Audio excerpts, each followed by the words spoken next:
আমার কাছে কিন্তু আপনি যে কথাটা বলেছেন মলম পার্টির খপ্পরে পড়েছে, আমার কাছে কিন্তু এরকম তথ্য কিন্তু আমার কাছে নেই। আমি আপনার তথ্যটি অবশ্যই নিয়েছি এবং সত্যভাবেই ধরে নিয়েছি।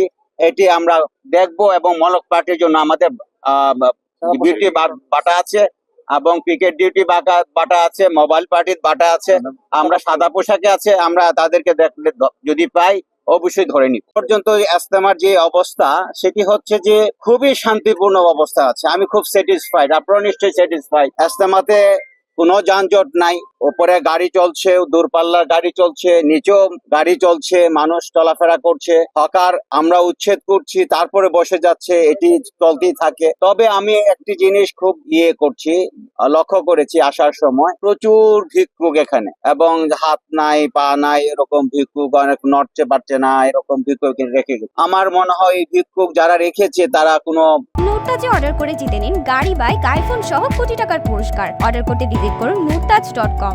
মানে এটি ব্যবসায়ী ক্ষেত্রে রেখেছে আমার কাছে মনে হচ্ছে। এগুলো একটু খেয়াল করবেন, এটি আমি রিকোয়েস্ট করব। মুরব্বীরা সহ পুলিশ যারা আছে তারা আর একটু সচেতন হবে।